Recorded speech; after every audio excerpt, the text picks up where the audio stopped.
It's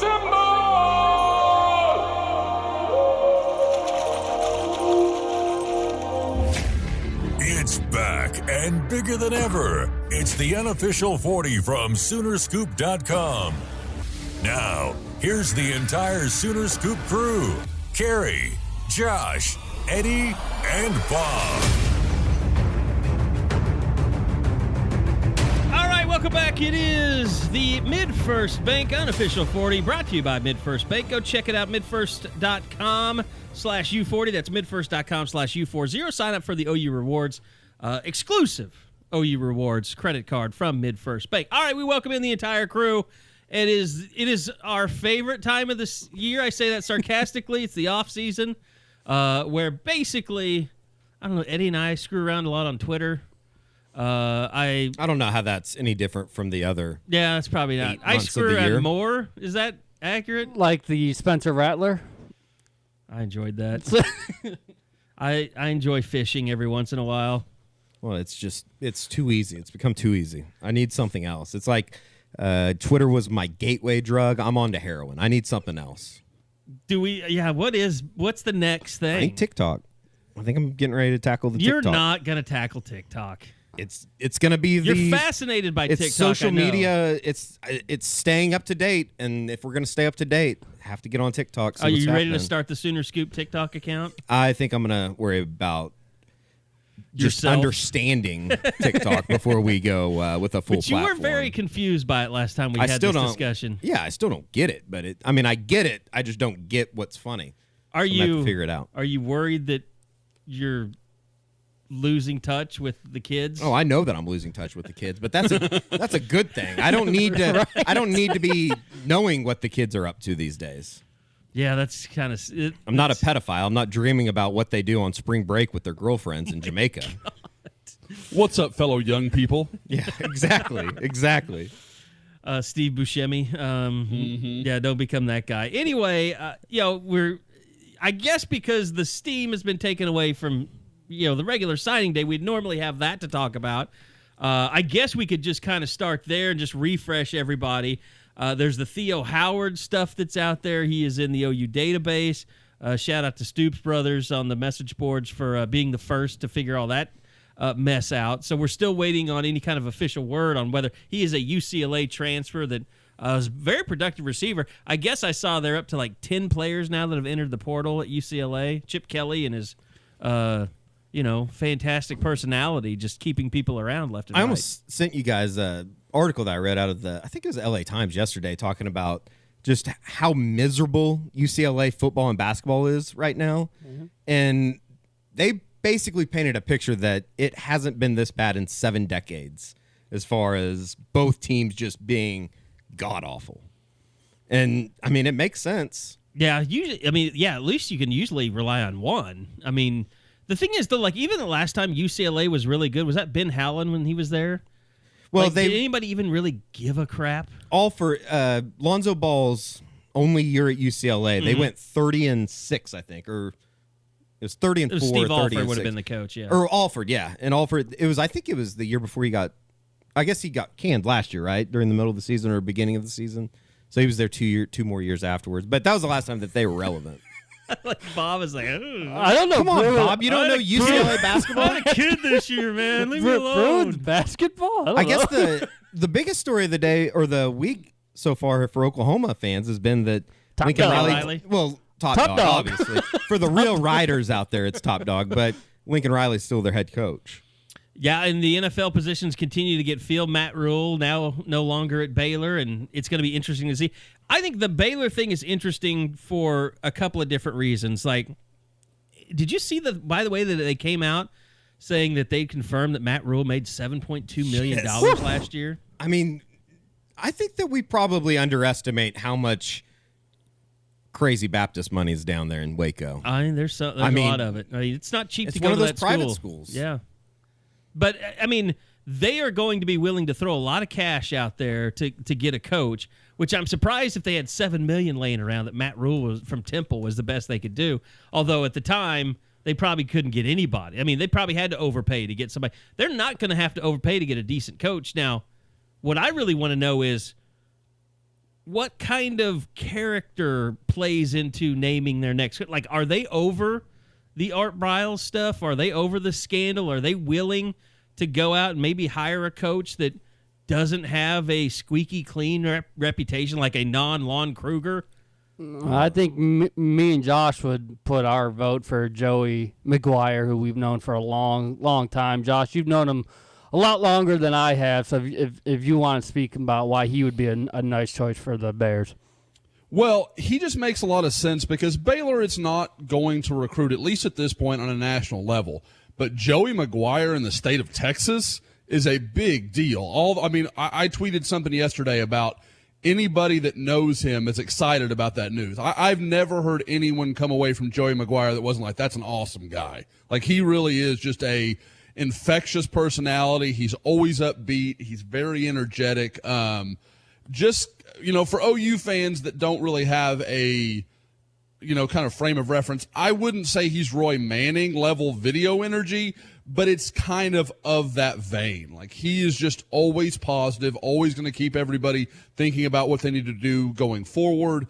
He just kind of has that idea. I remember an Under Armour camp years ago when there was a kid that showed up and he'd forgotten his cleats or something. And Joey's immediately, like, he hears me talking to the kid about it. Joey walks over and he goes, "What size are you, man?" And he was like, 10 and a half. Joey just walks into the locker room at Cedar Hill there and grabs some shoes. Like, I don't even know what players' shoes they were. He was like, "Take these, man." And they weren't like nasty beat up shoes. They were nice. I think Nike I guess they would have had to be Under Armour. But they were nice. It was a nice setup, and he just kind of gave the kid the shoes so he had something to work with that day. Well, the thing is, though, is that I know he would recruit well. I know he would bring in, he would keep the cupboard stocked, if you will. But you're talking about a team that just played in the Sugar Bowl. Is that, and, that's kind of discounting him as a coach. But I don't know. Do you have better avenues? If you can get let's say, not like a Lane Kiffin type hire, but if you could get somebody that's been a big name coordinator, let's say like I don't know if you'd say Steve Sarkisian, because apparently he's flirting with some jobs out there right now, but somebody that is a known name, like if you could get them interested, knowing that Baylor has some pretty good talent sitting around, like I think you'd be foolish not to look in that direction. Now, I'm not talking like Josh Heupel. Like, I think that would be debatable, like whether you should hire McGuire or Josh Heupel, because I know Josh, you and Eddie, even we had this discussion, like, you guys aren't sure that UCF's not going to fall apart here pretty soon. I guess that can be seen as a shot at Josh Heupel, but I just don't think that from what he's not a dynamic guy. The recruiting thing, yeah, I think that's in a way what Joey McGuire would offer, as opposed to it's almost like two completely different people. I think Josh would be and not to say that McGuire isn't organized, but everything would be regimented. Everything, they have I guess everybody has a certain place in the program. Not to say that McGuire wouldn't, but it's just two completely different personalities. What I'm basically trying to say is I think Josh Heupel it's not going to end well in Central Florida for him. I think there's a better chance that he gets fired than gets promoted to a better job. The other thing is he kind of has a link to Art Briles a little bit, just through Jeff Lebby, his son-in-law, that's worked for him, along with Joe John Finley, who worked for Art Briles. It's weird how it's kind of Kendall Briles ended up getting kind of almost put in place in this little group of coaching tree. It's a weird dynamic how Josh Heupel has kind of gotten into the Briles tree. Like, he's never really hasn't coached for him, but when he went to Missouri, he hired a bunch of his guys, and he ran that system, and he's run it at UCF, and he's always admired just the system, but he's never really been under Art Briles, or even coached with Kendall Briles, I don't think, has he? Was Kendall at UCF for a year or two? Yeah. Okay. Before he went to Florida State? I thought he was there for a year. Seemed like he was there before he went to Florida State. I thought he was there for a year. And the real isn't UCF where he bounced back at? No, he was at Florida Atlantic. No. He was That's there. right. That's right. He's with Kiffin. With Kiffin. That's right. That's right. That's Okay. right. Either way, scumbag, Kendall Briles. Yeah. I don't know if you'd want to get involved because of that. Like, He's gonna have scumbag to, by association. You would think he would bring Jeff Levy no matter what. So he has you to. really want that? I mean, at Baylor, I Yeah. don't think you can afford to have that. So Well, guys, and Banging when you his get into sister. that Heupel Maguire conversation, there's been a lot of players that have already come out in favor of Joey Maguire. sure. They know him. He's there. To see him leave and then watch a guy like Heupel come in, there's no way to not see it as a shot at Josh, but that's not really how I mean it. Like, Joey is a guy that you gravitate toward. He's got that big personality, and I get why the kids love him. Josh may come in and do a fine job, but it's going to take longer for those players to be like, we had that guy that we loved. And Josh is just a little more formulaic than Joey is. Joey wants to be your friend. He wants to have that connection with you, where I think Josh just expects guys to come in and do their job. It's kind of interesting. Like, has Maguire basically kind of strong-armed Baylor as far as he has all the player support now? You could be at risk of kind of pissing off the Texas high school football coaches if you screw him over. I mean, because he is a product of them, basically. It's a very intriguing hire for what Baylor's going to do, and just as far as the direction of their program, because I do think it's going to be extremely tough. I think it would have been extremely tough for Matt Rhule to do what he did again this year, as far as being on top on a team that people have to take seriously. Well, I think it comes down winning to this. 11 games. I think Baylor has a pretty good administration because they've had to blow everybody out. They've got some people in there that are good at their jobs.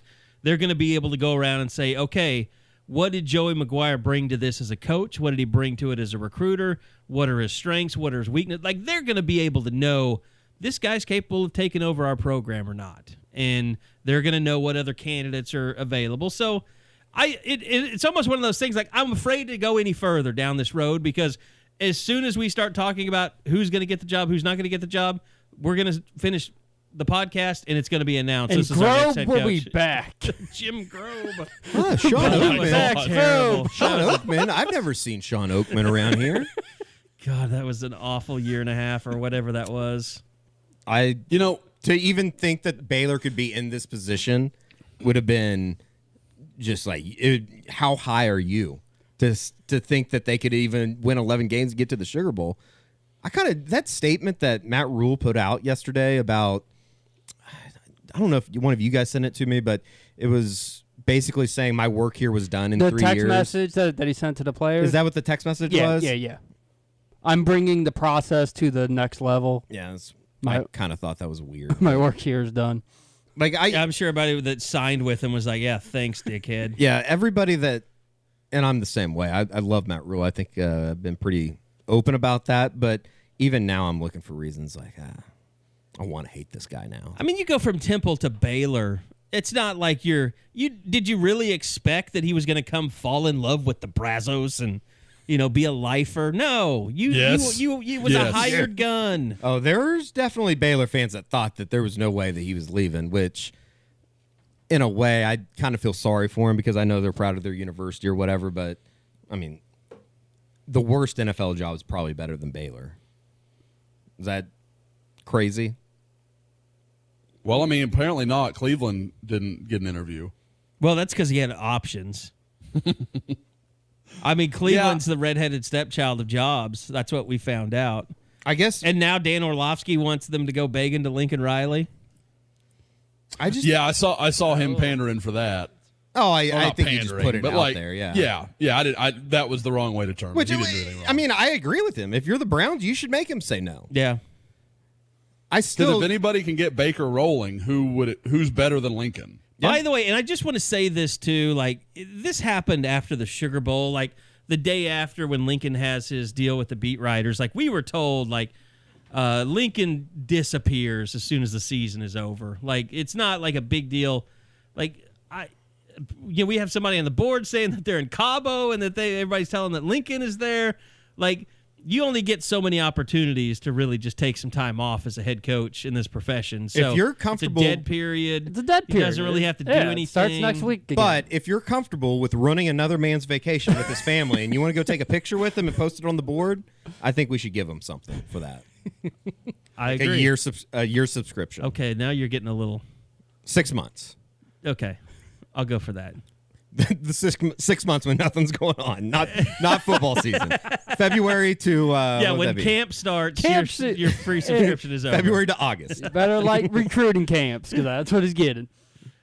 No, but Lincoln Riley his name continually comes up, and Mike McCarthy gets hired for Dallas. His name is no longer mentioned in Dallas, which that was obviously Lincoln Riley is the lazy man's candidate. Like anyone that wants to sit there and fill 5 minutes of airtime with any open job, the first person they talk about is Lincoln Riley because that's the easy guy to talk about. It makes sense. I mean, if I was doing a radio show in Phoenix, Arizona, or wherever, I think that, proximity from Norman to Dallas, the fact that he grew up in the state of Texas, kind of put two and two together, and you think, wow, that'd be a great marriage, but... And his quarterback just decommitted, so... Well, and he lost Brock Vandagriff, and he told him that's why he was going to the NFL. I do think, though, that do we all agree that I think it just comes down to the fact, and we've said it before, I think Lincoln Riley loves the sport of college football. Everything that goes into the sport of college football, I think just he's a college guy. Yeah, he gravitates towards it. And maybe someday he'll have his fill of being a college guy, but I don't think it's yet. I don't think he's reached that point yet. Yeah, I think that's fair. And I still think he wants his best team that he's recruited and show what he can do. I think he truly believes they're that close. Like I said, to turn the corner. Yeah, I said this week, like, you realize what a gut punch this year has to be for Lincoln Riley to actually fight against all this shit about your defense and how it hasn't gotten any better. It's the same old, when it actually has gotten better, when you've made tremendous strides with Alex Grinch, and then you go and play in the playoff where everybody said your defense is, it sucks and all this stuff, and, ill-informed people like Jim Moore Jr. just look like they were smart now. And now you have to sit there and say, our defense wasn't any good, and it was embarrassingly bad. Like, how big of a gut punch is that to Lincoln Riley? How much motivation is there for him now to come back and actually build this thing to where it is a Clemson or an LSU or an Alabama? Like, I don't think he's ever been more motivated to keep building this program into being as dominant as it's ever been. No, he's motivated, but you got to get the horses, and you just don't have them yet. And not even with the 2020 class. It's still, they've got to figure out a way to get into those high 4-star, 5-star defensive linemen. Not just, Perrion Winfrey's a heck of a start because that's someone they don't get 2-3 years ago. But you need to get 2 or 3 of him every single year. They're just not there yet. Basically, translation is what Lincoln Riley wanted to say all year was, look at all the people we lost, and we won 12 games, won the Big 12 championship again, and the defense went almost triple the amount of teams ahead. They jumped ahead of them in the defensive rankings. Like, what more do you want? They still don't have a backup safety.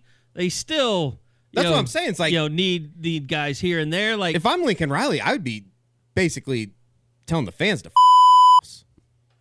I know he's not going to do that, but he will not be doing that. No, he's not going to. But I think if you put, I don't think it's the fans. If he could be honest with everybody, he'd say, "Look at all the people that we lost off these last couple teams, and I still got this team back." Yeah, it was like a miracle year for Oklahoma to get to the play. They shouldn't have been in the playoffs. I think in ways he said that multiple times too throughout the season. Like, still in it. Yeah. Basically, kind of pulled the Tom Brady. Still here. He even though said you aren't anymore. In that post Peach Bowl, he's like, I don't want to call it like a stopgap year, or rebuilding year, rebuild. But that's what it was. It was a rebuild, and they still got there. You should have just said it. We took a shitty quarterback, and we got back to the playoffs, and we have a better one waiting in the wings. I got this jabroni in here, can't complete a 40-yard pass. I got OU Tony out here telling me what plays to run, taking all the credit for what I've done. Get out of here, you fake-ass OU fan. Tony OU? The worst person on Twitter. She's still going, too. The worst person on Twitter, Josh. You know how much she aggravates me. I think we all just figured it out. She sucks. That came out of nowhere. Did it really, Josh? This is 2 straight weeks of going did it really? going after Tony. Like, deactivate your account and go cheer for Alabama basketball. She's got nothing better to do until fall camp starts for Alabama again. The worst person on Twitter. The worst. She'll be gone soon enough. Don't let it bother you. She'll I'm fade not away. going to. No, but I mean, look, I think She sucks. you'll go through all this Cleveland stuff until this job is filled. Who are they going to get? I have no idea because I think they're Brian it's gonna Dabble be- does nothing for me. It'll be like another We'll be like Josh McDaniels. Jordan or something. Josh McDaniels is definitely McDaniels out is there. definitely the guy, I think. And it would Right? seem that why has nothing happened yet though? Their season's been over for almost a week now. He's interviewing Friday. Oh, he is? Yeah. Okay. I missed that. I hadn't seen that. Well, that makes sense. If you can get Josh McDaniel, I guess he's the best option out there now. I mean, for them, I know he failed at Denver, but that's a great option for them. I can't Better believe than that Freddie Kitchens. I can't believe that I love what the Cowboys did. Like, I didn't think Jerry had it in him. I mean, to recycle a coach? I think Mike McCarthy was great. The If he Bears fan thinks that's hilarious, by the way. the Bears wish that they had the competence of Hey! Mike McCarthy. Hey! I mean, it is true. You put his resume up against Sean Payton, basically the same. Yeah, he's won a They Super both Bowl. had, but they both also had really, really good quarterbacks. Mike McCarthy just lost out because Aaron Rodgers is the quarterback. Yeah. And And Aaron Rodgers got sick of him. Yeah. And the front office wasn't exactly doing him any help with the receivers. He just kept losing them. So, yeah, I mean, Josh McDaniels, I think, well, Friday we'll get some clarity to that. Like, the worst thing for OU would be is if, like, all these reports start coming out, like, things have fallen apart between Josh McDaniels and the Browns. And then they'll Look get into into option C. desperation mode. Yeah. I would kind of run back to what we just talked about, though. I don't think that Lincoln Riley has any interest in coaching in the NFL right now. Yeah, do you think he's just in Cabo, like, stop calling me, sons of bitches. I'm in Cabo. Randomly checking Twitter to make sure the OU brand is still out there, and then he goes back. Vacation. Probably a hard enough job for him not getting poisoned by tainted alcohol while he's there. That's in Jamaica, I think, or Bahamas. Dominican? Dominican? I can't remember. I think that's where they attack women in Dominican.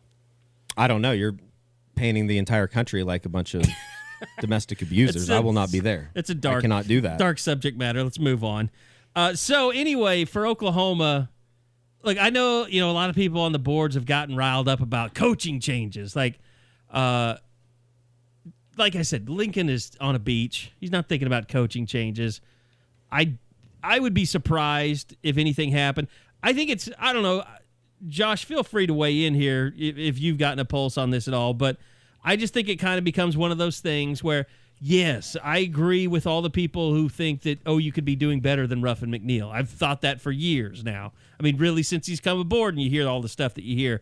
Does that mean there's going to be a change? I don't know. That's up to Lincoln. I mean, he's the guy that has to make that choice if he needs to do something else besides have a guy that is more the Papa Bear of the program than an actual coach.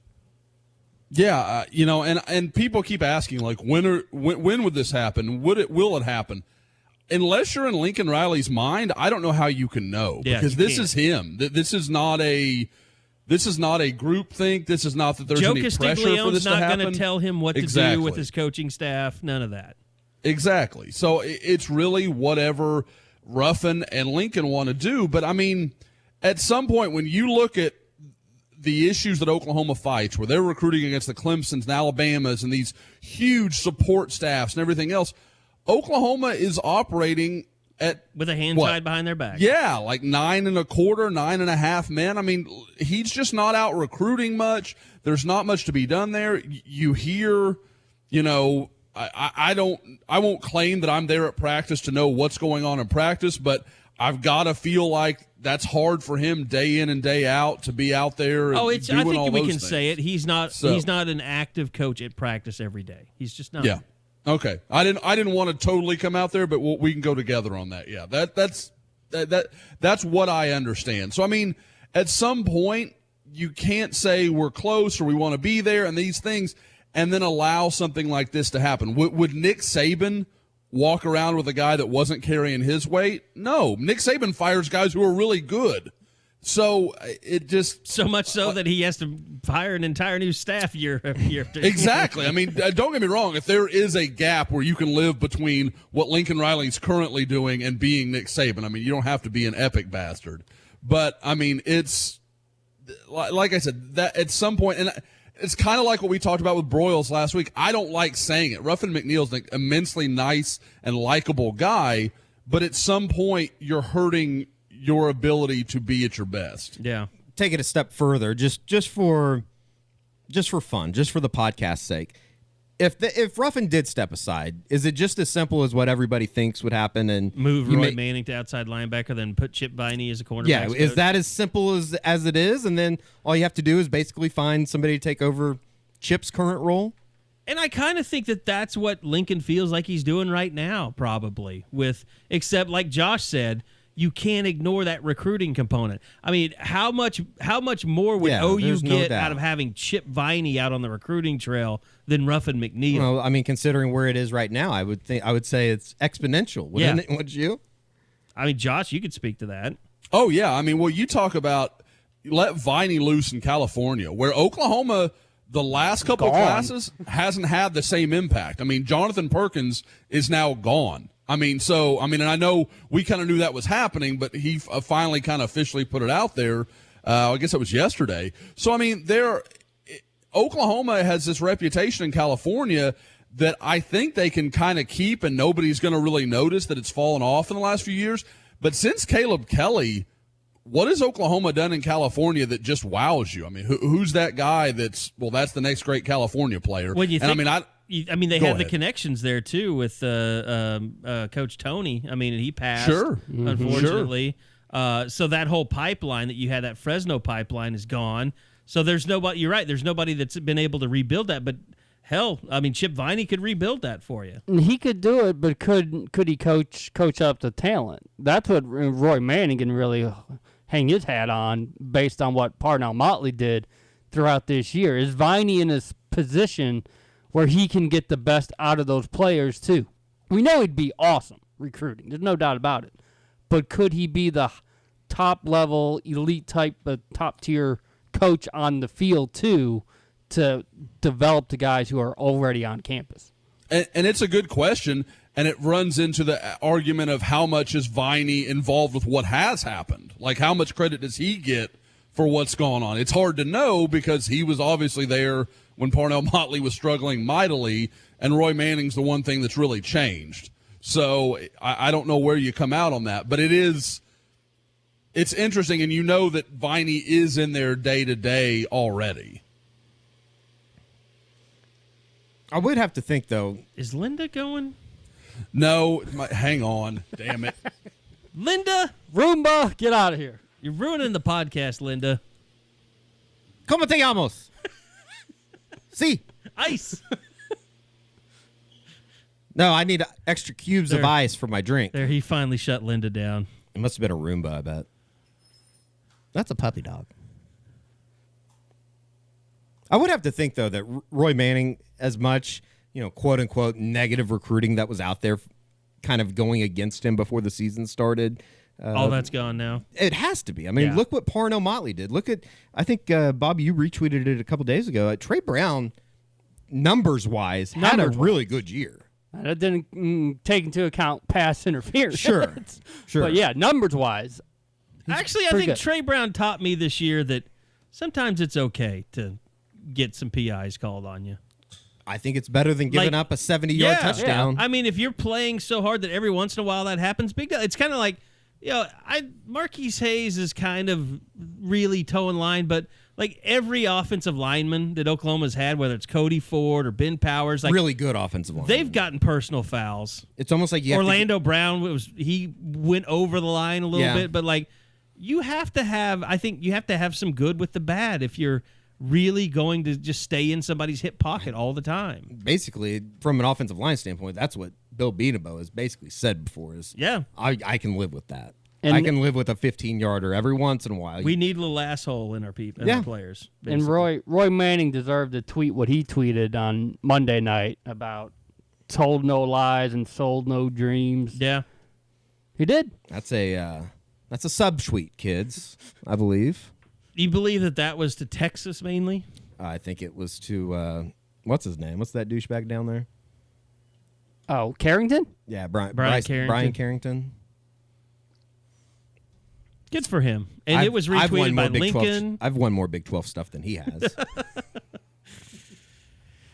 I saw that Nate he sent out the GIF of you waving on the Jumbotron at Red River. That's an all-timer, isn't it? That was so good. It's the best one I think I have. I'm so proud of you for that. Thanks. No clue why they panned to you.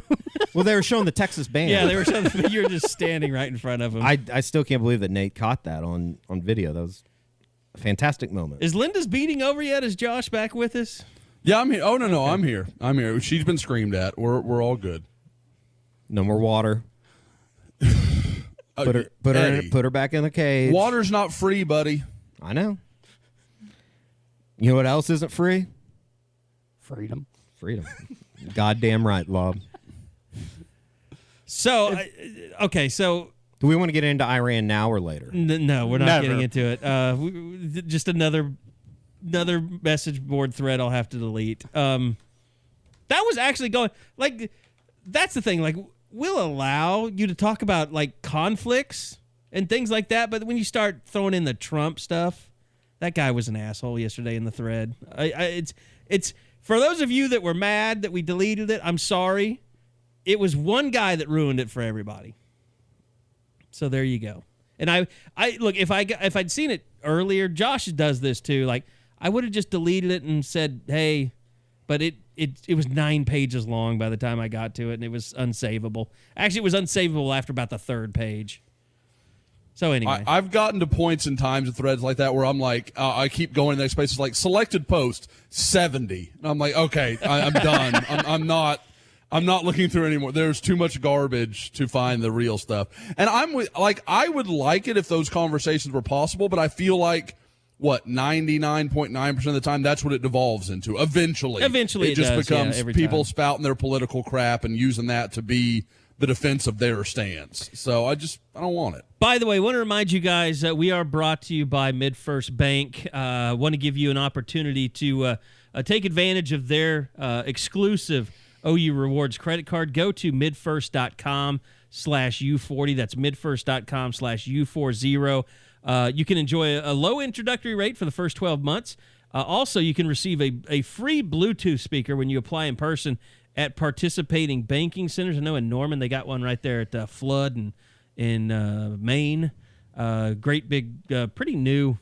Used to be a Dairy Queen there, which I didn't like for a while, but now the Dairy Queen is back. Also, you can redeem reward points for cashback, gift cards, merchandise, travel. There's no annual fee. And this one's important for a lot of you listening. You can redeem points for OU student bursars accounts to help pay for tuition. So got to get that card, especially got a kid going to OU. That's midfirst.com/U40, midfirst.com/U40. Go apply now for the Midfirst Bank OU Rewards credit card. Thanks to them for being the title sponsor of the podcast as well. Well, guys, I know, February 8th, I think, is the first Rivals camp that will get going, and that's going to be pretty hot and heavy coming up here in another month. You got signing day that'll happen right before that as well. Last week we talked about Josh's travels to Orlando and San Antonio, but just looking at the way things are playing out, I know, Bob, you and Josh were talking a little before the show. Some possibilities there, maybe of them looking at some receivers and things. But just kind of reset us, Josh, about heading towards the final signing day and where OU sits there and what to look out for coming up. Yeah, people keep asking me, like, well, what names are on the horizon? What names are coming along? I don't see a lot of that right now. I don't think there is a lot of movement that you can expect. I don't think this is going to be a signing day where 3 or 4 guys sign. I think 2 is an absolute max, and that's really going to be Oklahoma deciding they like someone at a need position. Josh, I just is that including Grimes, or is that not? Yes, yeah. I guess I should say 2 or 3. You're right. With Grimes waiting to kind of finalize his situation, and then Alfred Collins, Oklahoma's obviously going to have a scholarship for him as long as he wants to wait around. I mean, if he wants to wait until August, OU will wait for him. That's a guy they really like. Would I rule out at this point like let's just talk about the guy that a lot of people are asking about, DeAndre Butler, the defensive lineman from Independence Community College. He was a guy that visited Oklahoma back during the season. He was kind of an interesting deal where he hadn't been on campus for even a year yet. He wasn't allowed to even take official visits until January. He had to wait until that year had lapsed. Now that's happened. He told our Auburn side he was going to take an official visit in a couple of weeks. I have not confirmed that. Like, that sounds like something that maybe is set up and might get moved around a little bit. I'm not saying Oklahoma's not involved here. I'm not saying that report's not right, anything like that.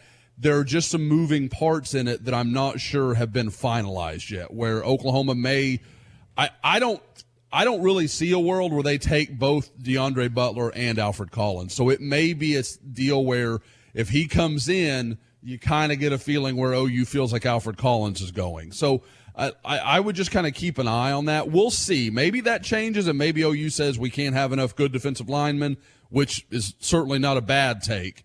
So we'll see. But like I said, I don't think that is set in stone at this minute.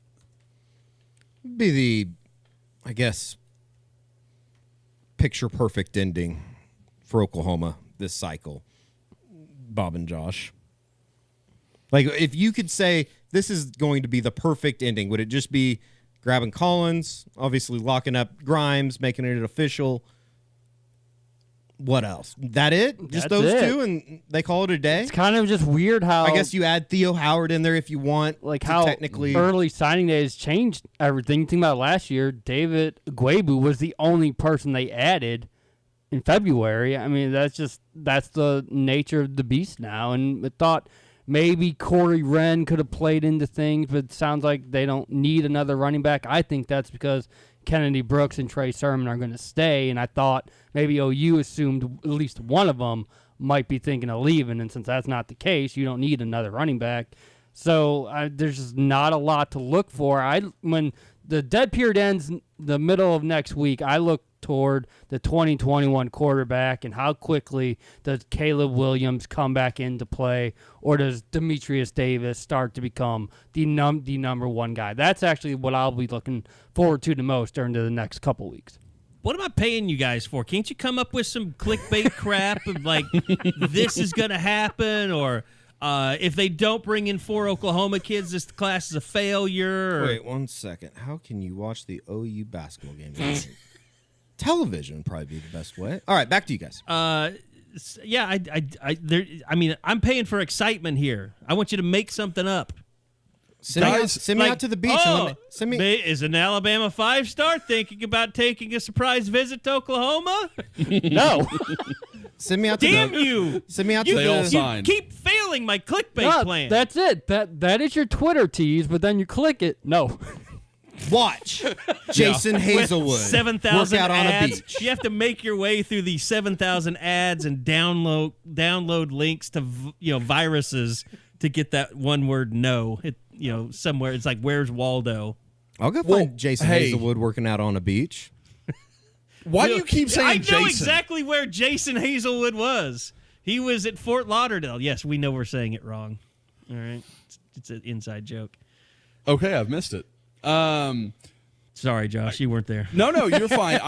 I guess one of the hot rumors has been Zach Evans, since I don't know how aware you guys are of what's happened. Basically, he sent his letter of intent to Georgia on the early signing period, was supposed to announce that at the Under Armour game, and Georgia pretty much told him, we're not going to take this. Like, they literally stuck his letter of intent in the shredder, and we're just like, we're done here. That kind of And then he was I the guess- MVP of the Under Armour. I know that was It's amazing. bad. This is so bizarre. You know, it's funny that a school like Georgia, and I guess this is kind of tells you what I think about how they're operating right now.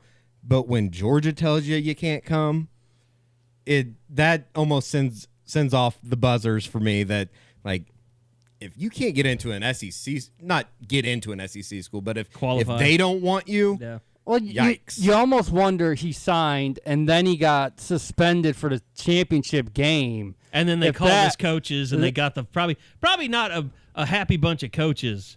The fact they had to suspend him for the championship game, and probably told him all the other stuff that has gone down since he's been there, and they're probably just like, "Yeah, we're better off not dealing with this." Is it? I guess we got to be careful about this, but is it Evans or is it the people that are associated with him, or both? I think it's just a mess. The whole thing The is whole a thing. mess.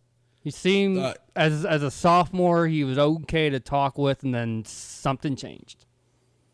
I don't think at his core Zach is necessarily a bad kid, but I also don't think he is the guy that can tell all these hangers on to get away. Yeah. Like I don't know forget what these more kids are he needs to 17 see. years old. Like, I felt Yeah, really bad exactly. for him when Justin Flo hurt him at the 5-star challenge. Like, I was like, what a dick, Justin Flo. Like, you tackled a guy, you hurt a guy, like one of the best players out here. Like, what kind of a jerk are you? That's just Justin Flo. Yeah. And we Your learned flow gonna flow. Justin Flo. He was ready. He was just ready to kill somebody. Yeah, that day. it wasn't. It's like, he has it in his eye again. Yeah. Justin Flo. You know, guys, I brought it up. We were at an Army practice, the All-American game. God, I'll never get that right. Right. In San Antonio, and I was talking to some guys. Is that the moment when everything started to go wrong for Zach Evans? Like the it feels like 5-star? it feels like from the moment he hurt himself or Justin Flo hurt him, it was never the same for him. He kind of had the junior season was good, not great. Then he kind of had the whole fallout at the state championship game, and then from there it just was a disaster. Well, weren't there questions about whether he was even going to play his senior year? There was some of that. Yep. Is this the first of its kind? I would have to think it's not unprecedented, but for somebody just to tear up a letter of intent like that, I can't ever think of that ever happening. For such a high profile. Sure, yes. You know, man. I'm with you. I can't remember anything. Like, I mean, I know all kinds of stories where a kid, like sent 2 letters of intent in, and they had to go through all of it and figure out which one was received first and all that. They've done things like that. But I've never heard of a school, especially for a guy that has NFL talent, where they're just like, we're good. We're not doing this. So people keep trying to bring it up like, well, would OU get involved here? I would be shocked if Oklahoma got involved. I mean, I'm not saying Oklahoma is lily white, but if Georgia won't touch you, ooh. I mean, George Pickens assaulted a guy on the sidelines and played in the next game.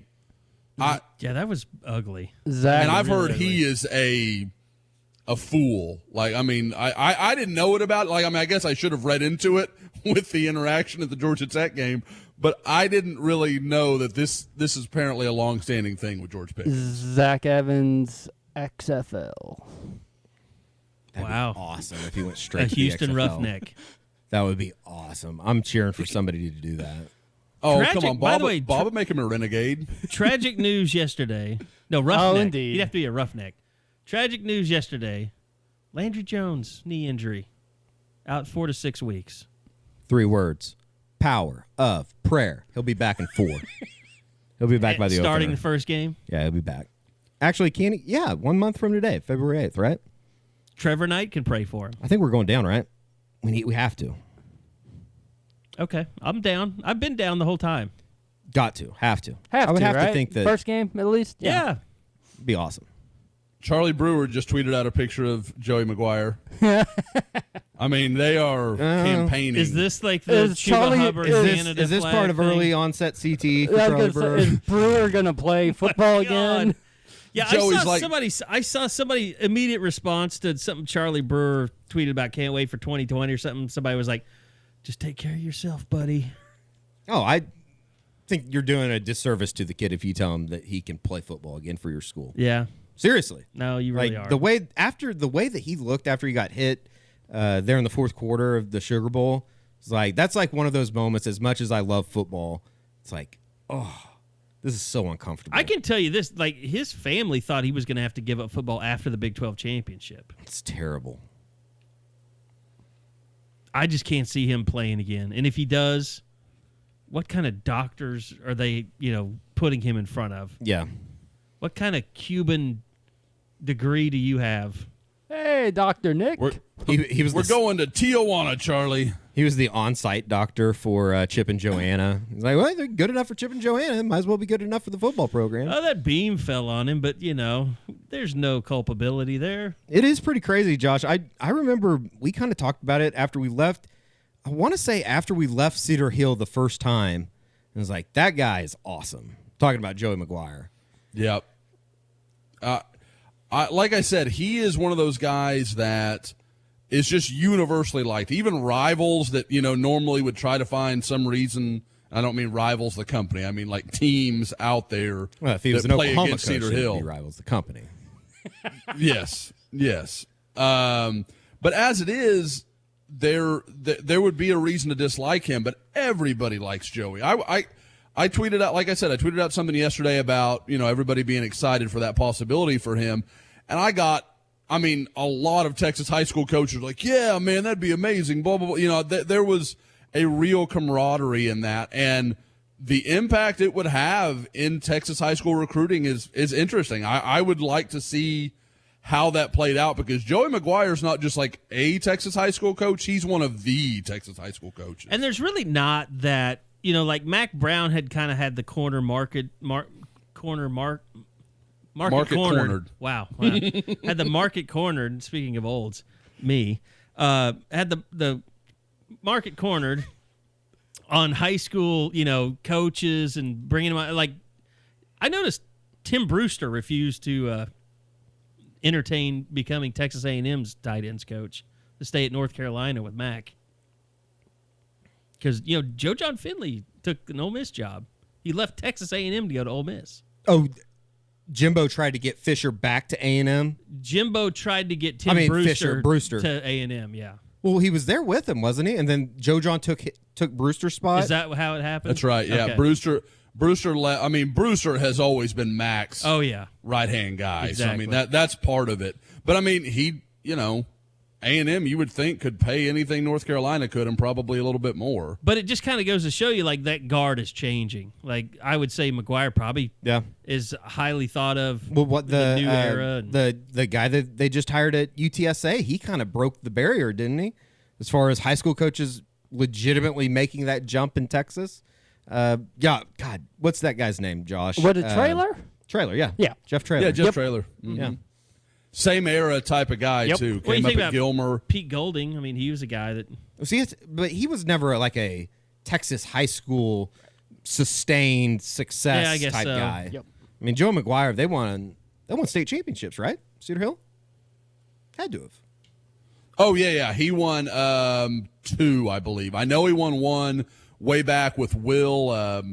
It's a great quarterback kid that ended up going to Oklahoma State, kind of got into trouble up there, as I understand it. But, was a dynamic player. And looking at Pete Golding's thing, I don't think Pete Golding ever coached high school football. Okay, he was just small school Texas coach. Okay. Yeah, he's from Southeast guy. Okay. Yeah, and then he went to UTSA for a couple years. It kind of goes back modern day, kind of goes back to Mike Leach hiring Art Briles on his staff. He was at Stephenville.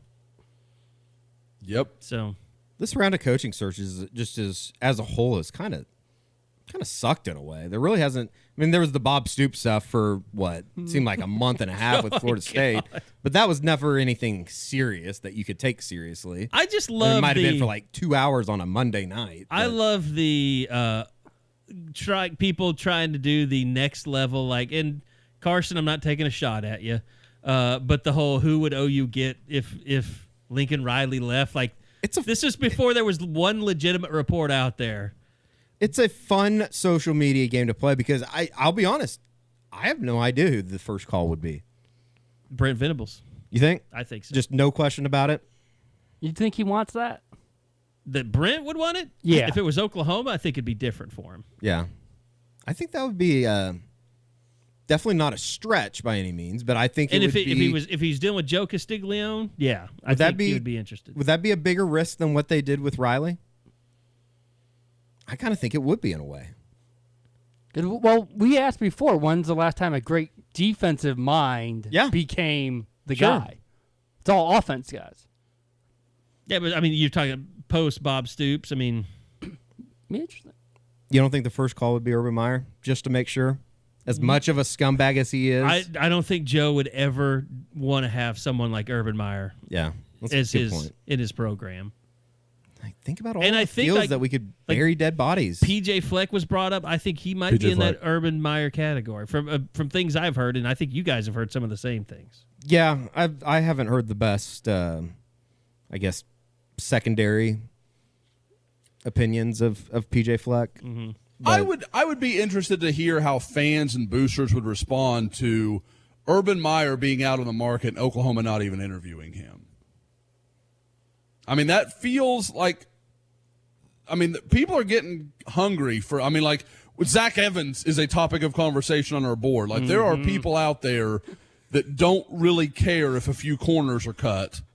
And, I'm not saying that Joe would or should hire him, but it seems, I feel like there would be some people, there would be some backlash that we didn't even talk to Urban. I'm just going to say this, and this is not changed. I don't think it will ever change. As long as Joe Castiglione is the athletic director at the University of Oklahoma, integrity is going to matter more than winning.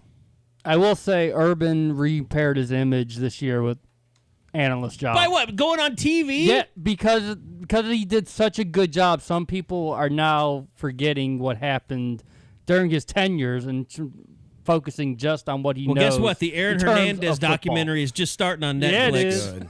That looks really good. I'll be watching that one. I'll definitely check that out. I'll be skipping season 2 of You and choosing Aaron Hernandez. You like You?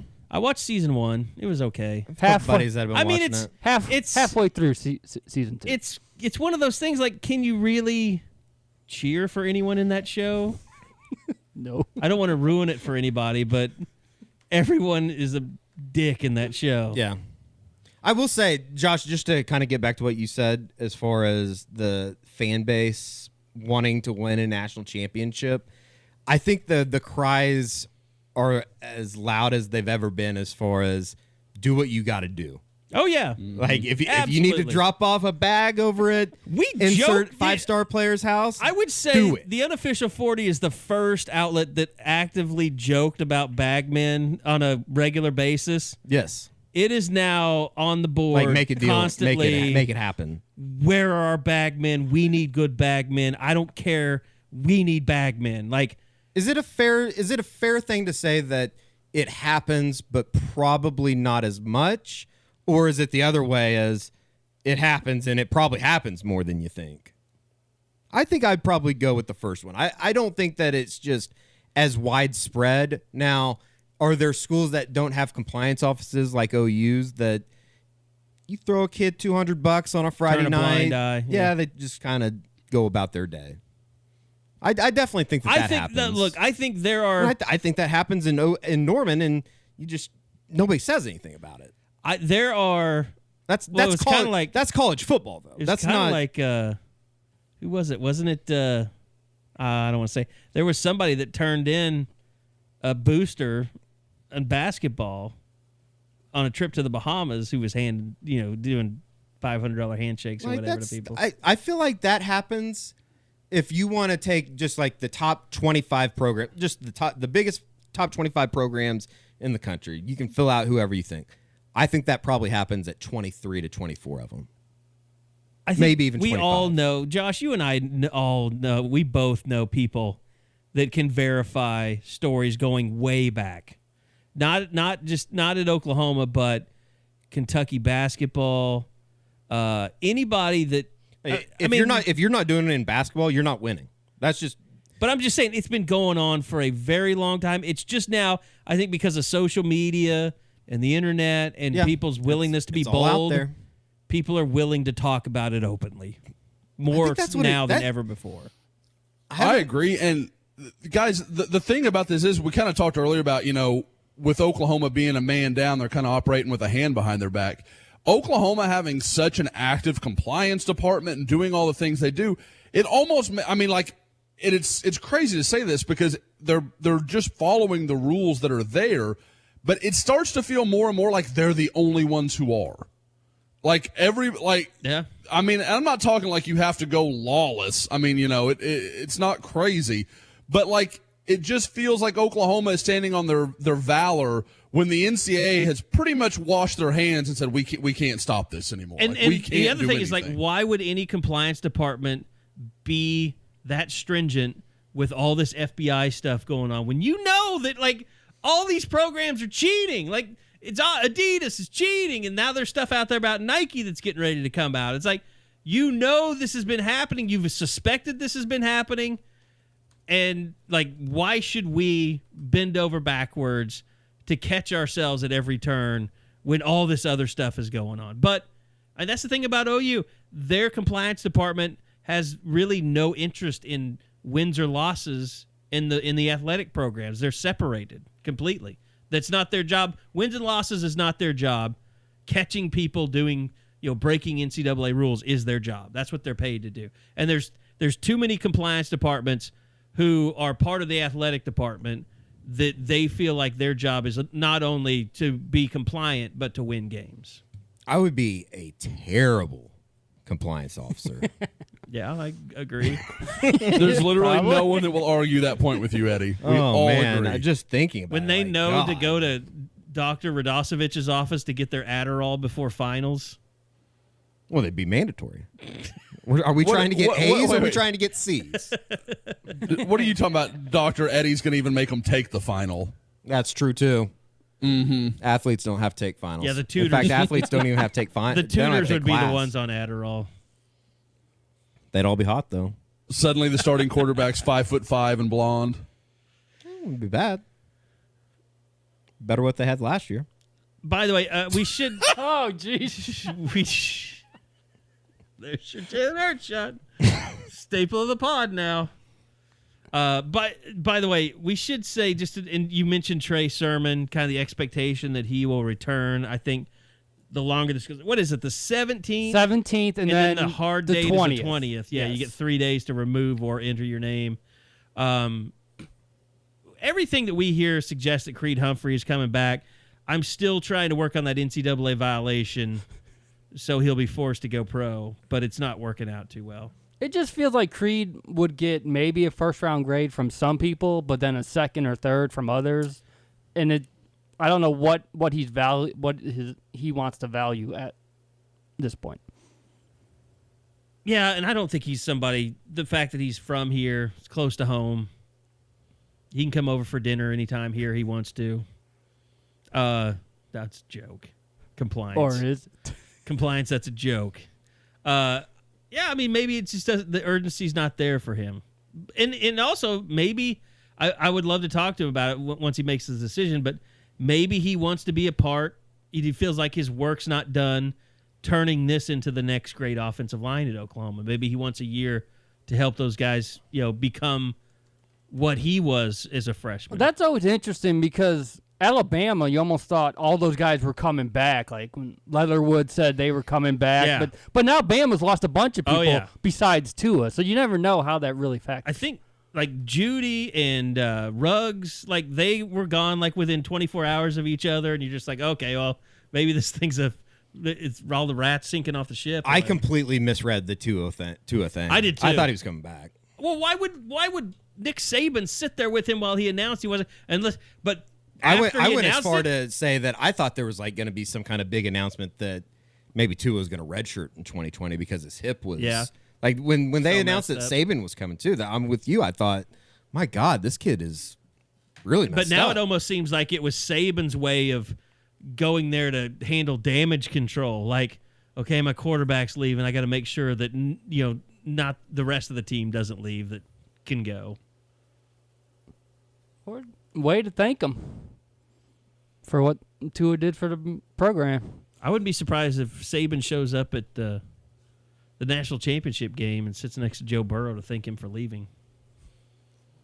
That'd be funny if Joe Burrow's like, yeah, I'm coming back. Can't believe we're still You a like, senior? Yes. yes. I'm coming back for a 6th year anyway. We're still almost a week away from that game. Oh my It's God. Don't you? I was thinking about this last insane night. schedule. Don't you feel like because there's been such a long layoff, it's kind of taken away? Like, I feel like college football's over in my mind. I feel like it's taken away from the game. It doesn't help when they have these shitty bowl games, Yeah. just strung in there. Well, they don't need who was it? Louisiana Miami of Ohio and I think it was Louisiana Lafayette playing Louisiana on now, or January whatever, 6th. Yeah. Those teams don't need to be playing each other. No, I agree. No, but I mean, here's the thing. I will watch the game.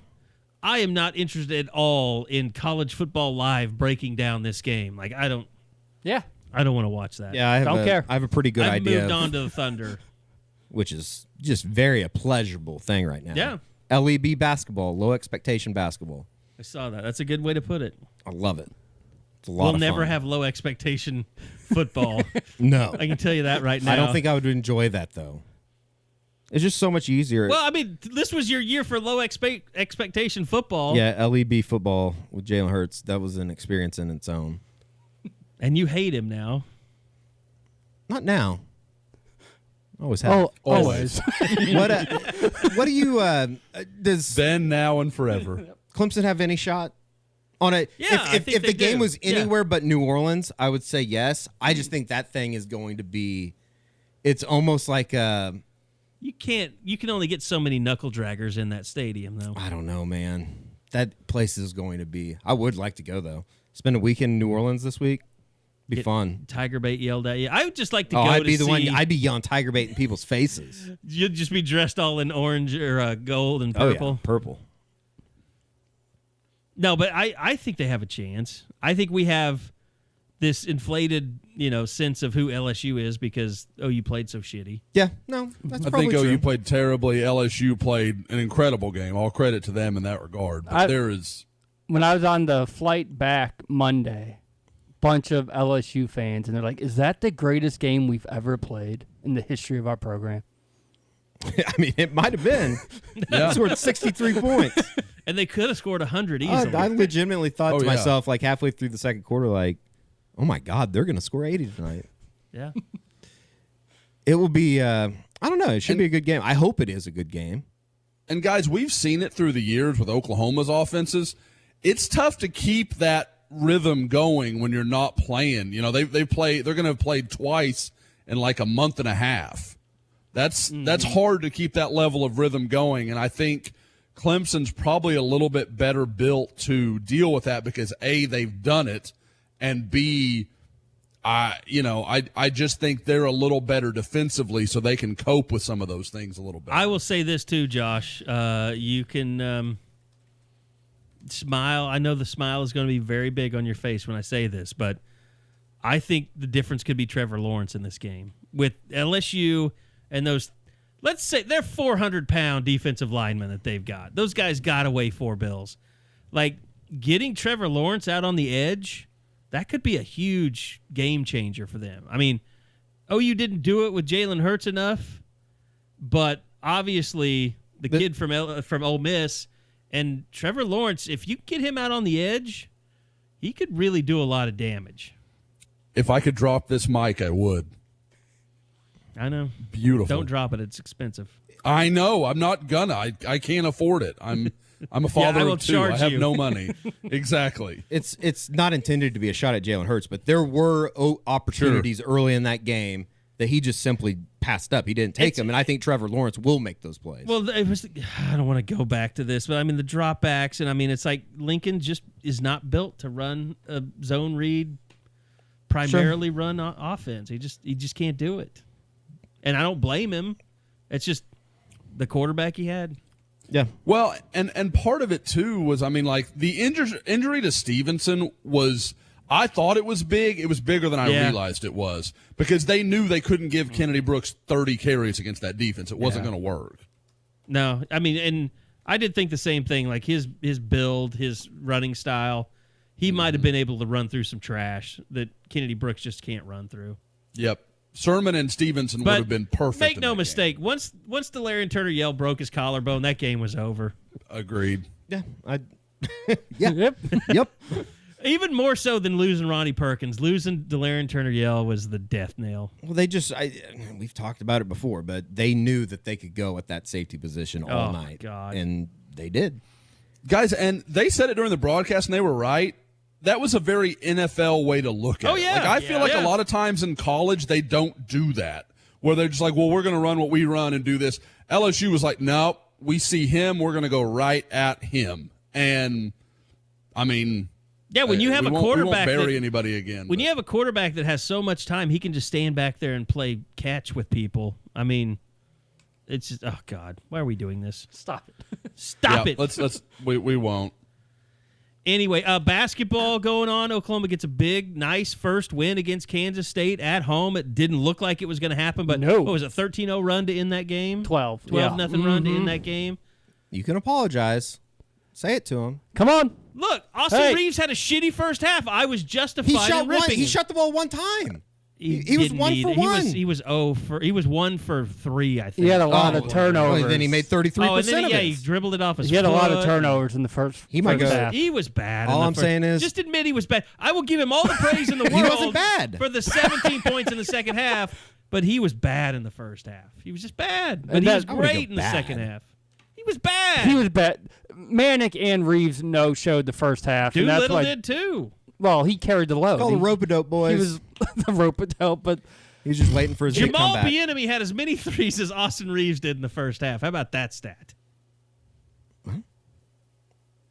Just got to let the game come to him. here the next time we pod, OU will play 3 games. Texas and Kansas. Iowa State Or on Iowa State, Saturday, Texas, Kansas on Tuesday. I have no clue what their conference record will be when we talk next Wednesday. Well, I know OSU sucks, but man, do they suck. Of course, West Virginia's probably the 4th best team in the conference. If not the 3rd. Well, I It think might the be third. better I than think it's Texas like Tech. it's Are like they better than Kansas. Tech? It's like Kansas, Baylor, West Virginia. Those 3. Yeah, and then Texas and then Tech. Texas Tech is. I don't know. I watched that game last night, and Baylor just kind of kicked their ass for a little bit. I don't know if they've lost some guys, and I think that they're trying to get some new guys in rotation. They're a little bit like OU, and they have a bunch of new faces down there, but they have some returning, like the. Did you see that screenshot from Toby Rowland last night? Yes. Why do they have so many at support staff? They have 16 people in suits, like surrounding the team as they go to the huddle at timeout. Like, good God, Texas Tech. It's weird. But yeah, the Sooners start a 2-game road stand this week with Texas tonight. Hey, by the time you listen to this, that game might even be over. But they got to get something out of Bieniemy and Harmon. We talked about it last week. The same is true. You can get 2 out of 3 among Manic, But they Doolittle, also need Reeves and Manic to be great at times. I mean, well, they need 2 out of the 3. Like Manic didn't show up Saturday, so maybe he shows up tonight. He generally and plays pretty well against Texas, it seems. and Reeves isn't as dynamic. Like they don't need all 3 of them to go for 20, but they need at least 2 of them to make imprint, and then they got to get backcourt help. They just don't have any of it. So in the last month, basically. I like some of the stuff we've seen from Queth. Queth. He couldn't catch on Saturday. Yeah, that was weird. That's bad. Seems problematic if you're going to play down low if you can't catch the ball. And See you Steven can Adams. see Harmon just getting frustrated, and then that led to him taking some shots when he should have passed when he should have shot. It was a real mess until Reeves caught fire during the last 10 minutes. Yeah, you can tell Lon is kind of having to do some sports psychology kind of with him right now because he is. I think he's one of those. He's a perfect example of everything had come so easy to him throughout his high school career. Not easy, but on the court easy. Yeah. That he's a little frustrated And right he's now. used to just being the center of attention on a court Sure. and basically controlling an entire team. Because he's not even playing point. Yeah, now he's not starting at times. I mean, not Reeves playing is point. handling the ball a lot when it's those 5 that are on the floor. Yeah, So it's an adjustment. I Yep. mean, he's going through it for sure. So I mean, hey, Top Dog's coming back. That's going to be. What I a know big Eddie is really win. fired up. What a big win. That'll start Tuesday's gonna be Tuesday. awesome. Tuesday against You Kansas. figured that out pretty early. You were on top. Did you Yeah. know it, or were you? Oh, no, I had no idea. Yeah, right. I was just throwing it out there, and then I was like, oh, yeah, this could be it. So that it's really smart by by Joe Castiglione and Kenny Mossman and everybody. It's about damn time. I sent Ben a text. I go, Ben, I think OU basketball, I think your Twitter's got some issues. And then when Ben didn't delete it, I was like, oh, wait, they got something planned because they don't care that these tweets make no sense. No, I think it's going to be good. It's going to send be him really one of those. Not that it matters, but you've misspelled something. Text. Hopefully, Well, what I said, I think if you care. In case you care. That's right. No, That's I right. go, Ben, I think your son is running the basketball. John hacked into your phone. Is taking your Twitter account over. So yeah, I think it's gonna be cool. I'm really interested to see if that fills up the stands. Really more than anything, kind of just how much excitement this ends up generating. So, wow, that is really bizarre. I just saw you guys what you're tweeting about. Oh, Donovan DuVernay. Not Same thing. We all did the exact same thing. Okay. Like, why would Devin Duvernay? How could he? Yeah, like he would. Why not just declare for the NFL if that's what you're gonna do? So funny. All right, guys. I think we started this podcast saying, what the hell are we going to talk about today? We found plenty, I guess. Any pressing issues you guys want to throw out there before we get out of here? No. I'll save it for my other podcast. We'll get into Another podcast? We'll get into building the wall in the South and Iran contraband conflict. All right. I can't wait for that one to come out. It's going to be a good one. All right. Well, thanks to Josh McCuistion. Thanks to Eddie Radosevich. Thanks to Bob Przbillo. Pearl. Any Pearl update you want to give out there? She rolled over first time last night. Now it begins. Now we can't leave her alone because if she rolls over, she could roll off the bed. You go crawling first. Is crawling first? It would be crawling is next, yes. Bob, Layla rolled off the bed once upon a time. We all survived it. It's fine. It doesn't matter. But Yeah. now it's like if the You last need to get one of those. month or so, I put her in the middle of the bed whenever I want to get something done. I was like, she can't go anywhere. She's not going to fall. And you'd come back and she was rolled over? No, she was there. But now she can roll over. I'm going to have to pretty much know where she is at all times. I think you cage them at this age. Yeah. Well, I'm going to get you one of those collars that you can just have them on a Electric. like a dog leash. Yeah. Those things make me uncomfortable when I see them in public. She doesn't need a bed. Just throw her on the floor. She can't roll off the floor. It was good for That was good for the settlers. Can it be good for kids in Exactly. 2020? All right. Well, thanks to Bob. Also, thanks to Roomba for being a special guest on the show today, along with Trace Lindas. So thank you for listening. Remember, midfirst.com/U40. Go check it out. Go sign up for the OU Rewards credit card. A lot of great stuff, but go check them out on that website, midfirst.com/U40. Thank you to them, Midfirst Bank, for being a huge sponsor, our title sponsor of the Unofficial 40 podcast. Until next time, we'll see you guys right back here on the Unofficial 40 from Soonerscoop.com.